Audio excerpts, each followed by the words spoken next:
Yes. All right, so what are we gonna do? Crepes with berries. Simple recipe. Kind of a fun one to do as well if you want the kids to help out, that kind of thing.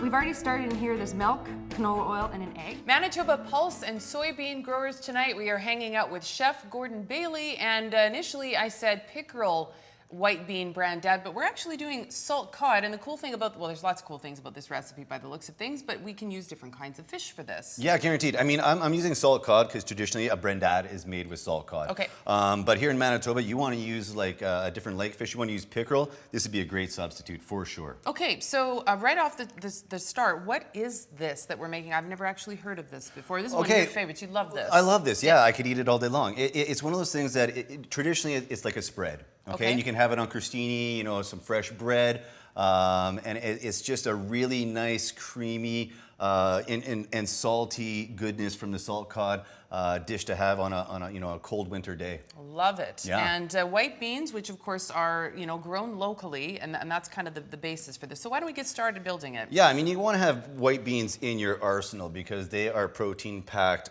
bombs of awesomeness. Okay. Okay, so yeah, we're going to start off by adding just a little bit of butter.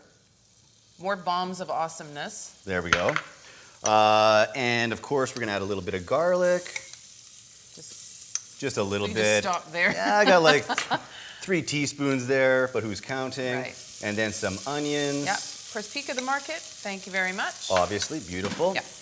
Okay, and that's what you always want to have your pot making that sound. It's sizzling, it's cooking. You don't want to add it to a cold pot, so always make sure you preheat your pot. Okay. Okay. Now you're going to sweat these just till they become nice and translucent. That releases all that good flavor from the garlic and the onions. Couple minutes, boom. Yeah, a couple of minutes, 45 seconds, depending on what your heat is at. As always, I kind of like to season as I'm going. Okay. Okay. Now, what we want to do is add in our white beans. So these white beans are fully cooked already, okay? So what I did was I soaked them overnight. What that does is allows them to hydrate so that when you're cooking them, they cook at a more even rate. However, tests have been done. You do not have to soak them. If you want to cook them straight from the dried state, you can. Either or, Okay, it's going to take a little bit longer usually. All right. And of course, if you want to and you don't want to be cooking the beans at all, just buy some canned beans. I was going to say, you can just do the cans. Totally. But it's really not that much more work. It's just you have to remember to actually soak the beans ahead of time, but it's really not any much more work. No, it's not at all. Okay, so now what we're going to do is, once again, just kind of envelop all that garlic and onion goodness onto those white beans. Boom, then we're going to add heavy cream. Heavy cream, so whipping cream. Whipping cream, yes. Heavy cream. How can you go wrong with any of this? You can. Okay, so now we're going to let this cook for about, I want to say 30 to 45 minutes on low heat. Okay. And what that does is you'll see right here is we get the beans to break down, become a little bit more creamy, a little bit of fibrous texture to them. It almost, I think you said earlier, almost looks kind of like a porridge, like a fish porridge. Totally. Yeah. Yeah, and the fish isn't even in there yet. Exactly. So now, once it gets to this stage, like I said, it's about 30 or 45 minutes, we're going to add our salt cod. What I've done with the salt cod, a lot of people are kind of nervous about it, right? Because you see it in the grocery store and you're like, what do I do with this? I don't cook a lot with fish, so this is a great learning opportunity for those of us who don't. So yes, how does this work? Okay, so what I do with the salt cod, I run it under cold water, okay, for about an hour or so. Does it come frozen? Is that... No, it can be at room temperature because it's preserved. Okay. It's been salted and preserved. Okay. Yeah. So now we got to get some of that salt out because it's going to be super salty if you just added it as is. Okay. So I soak it in cold water, let it even stay in the water overnight in the fridge. Along with the beans? Exactly. Do it ahead of time and then you're good to go.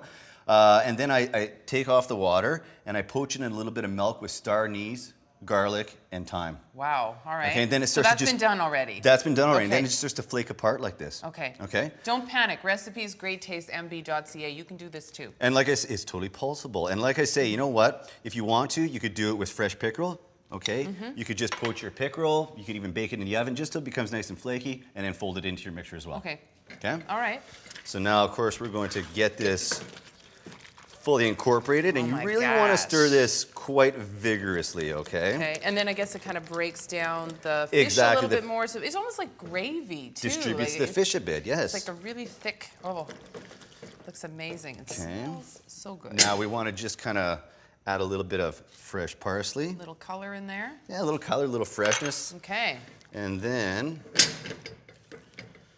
we're going to go to our cast iron pot, which I think just sort of embodies the whole nature the of this heartiness dish. of it. Exactly. Yeah. Okay, I might be forced to taste this in a second. Can I do that? I would love you to taste this. Okay, but before we do that, just wanted to mention, if, hypothetically speaking, there was any of this left over, you can do something else with Okay, it. this is one of my biggest secrets that I'm gonna let everyone in on, all right? So say this is done with salt cod, say it's done with pickerel, say it's done with any other type of whitefish, right? If you do not consume all this in your first seating, you might, but if you don't, let it refrigerate overnight, okay? It'll start to get solid like this, where you can then form it into fish cakes, bread it, bake it on a cast iron or a nonstick pan, and you have some of the best, I can guarantee, fish cakes you'll ever have. That is exciting. So 2 recipes in one. I'm gonna try this. I'm gonna give this a go. When we come back though, we're going completely different chocolate and cranberry lentil granola bars. So you get that right? Yeah, we're gonna go sweet. Don't go anywhere. Great taste of Manitoba.